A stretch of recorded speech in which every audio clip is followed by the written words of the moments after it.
अगर आप लोग गौर से देखेंगे तो ये एक बॉडी है। थोड़ा सा जूम और कर देता हूं आप लोगों के लिए। इस तरह की जो कैंडल आप देख रहे हैं, इस पूरी कैंडल को हम लोग बॉडी बोलते हैं।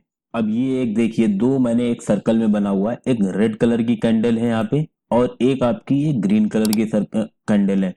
ये कंप्लीट एक कैंडल जो है, इसको हम बॉडी बोलते हैं। इसके ऊपर ये जो हिस्सा खाली रह रहा है, इसे आप शेडो कह सकते हैं या विक कह सकते हैं इसकी।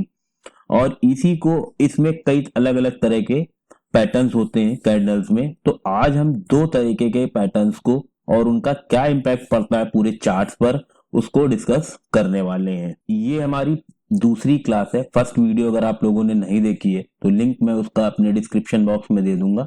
वीडियो को जाके जरूर से एक बार चेकआउट कर लीजिएगा। ये जो आप देख रहे हैं सर्कल बना हुआ है, जो पूरी एक बॉडी है रेड कलर से, और नीचे सिर्फ और सिर्फ एक विक लाइन दिख रही होगी आपको पतली सी। इसे हम हैंगिंग मैन कहते हैं। हैंगिंग मैन बेसिकली जब मार्केट एकदम टॉप पर होती है तो ये वहां पर बनता है। अब इसका कलर कुछ भी हो सकता है, ये रेड कलर में भी फॉर्म हो सकता है और ये ग्रीन कलर में भी फॉर्म हो सकता है। आपको पहचानना कैसे है?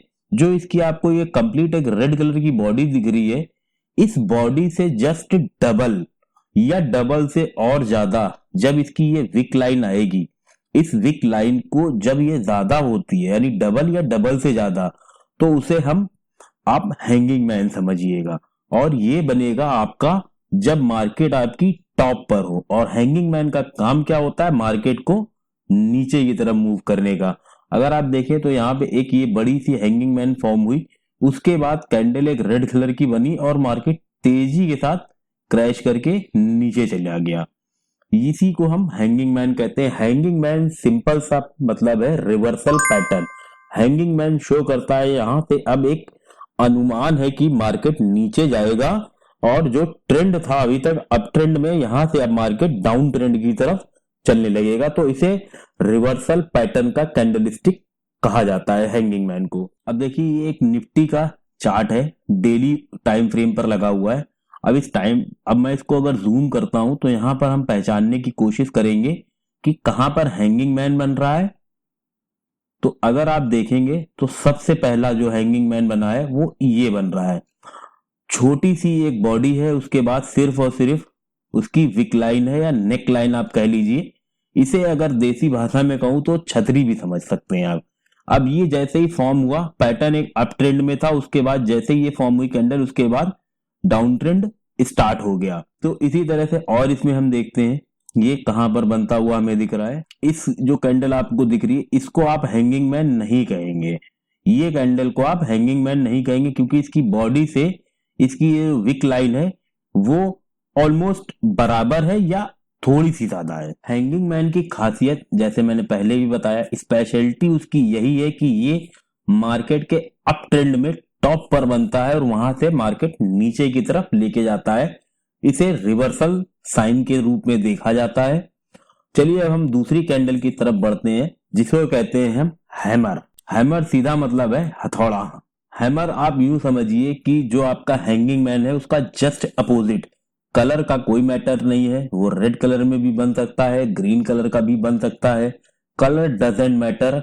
बस याद ये रखना है कि जो हैमर बनता है वो जब मार्केट डाउन ट्रेंड में होती है और अपना बॉटम बना रही होती है, तो बॉटम पर आपको एक हैमर बनता हुआ दिखेगा। और जैसे ही हैमर फॉर्म होता है और उसके बाद एक सिग्नल ये मिलता है यहां से कि अब मार्केट यहां से अप ट्रेंड में जाने लगेगी। जैसे देखिए ये एक बहुत अच्छा एग्जांपल है हैमर का। एक बॉडी बनी, बॉडी से जस्ट डबल उसका ये नेक लाइन या विक फॉर्म हुआ और उसके बाद मार्केट सीधा रॉकेट की तरह ऊपर चला गया। ये यहाँ पे मार्केट नीचे कंटिन्यूसली गिर रही थी। जैसे ही हैमर बना, हथौड़ा उसने मारा और हथौड़ा मारते ही जो डाउन ट्रेंड था, डाउन ट्रेंड का हथौड़ा लगते ही टूट गया डाउन ट्रेंड और मार्केट ऊपर की तरफ जाने लगा। बेसिकली ये जितने भी कैंडल स्टिक्स हैं या आप यूं कहें कि जो भी टेक्निकल पैटर्न्स हैं, ये एक सिग्नल्स जनरेट करते हैं। कॉन्फर्मेशन कोई नहीं दे सकता है, कितना भी बड़ा ज्ञानी हो वो मार्केट के अंदर कन्फर्मेशन नहीं दे सकता है कि यहां से मार्केट 110% अब डाउन साइड ही जाएगी या 110% मार्केट अब अप साइड में ही जाएगी। ये एक जस्ट सिग्नल के तौर पे काम आता है और आपको एक आइडिया सिर्फ यहां से मिलता है, या यूं कहें कि एक इंडिकेशन जनरेट हो जाता है कि अब मे बी की मार्केट ऊपर की तरफ जाए और मे बी की अब मार्केट नीचे की तरह जाए। इसी तरह से हम रेगुलर बेसिस पर अपने इस वीडियोस को लाते रहेंगे और आपको एक एक कैंडल स्टिक्स को और वो किस वजह से बनती हैं, उनका क्या यूज आप कर सकते हैं अपनी इंट्राडे जर्नी में, उसको किस तरह से यूज कर सकते हैं अपनी इंट्राडे जर्नी में, हम बताते हुए चलेंगे। उसके लिए हमारे चैनल को मेक श्योर करें कि सब्सक्राइब कर लीजिए, इस वीडियो को और लोगों तक शेयर कर दीजिए। मैं एम रखता हूं एटलीस्ट 10 शेयर का। अगर 10 लोग इस वीडियो को आगे शेयर करते हैं तो जो नेक्स्ट वीडियो आएगी उसमें हैंगिंग मैन हैमर की एक कंप्लीट स्ट्रेटजी के साथ मैं 2 और कैंडल स्टिक्स को डिस्कस करूंगा। तो चलिए मिलते हैं अपनी नेक्स्ट वीडियो में। टिल देन अपना ख्याल रखिए, keep investing and thank you so much for watching this video.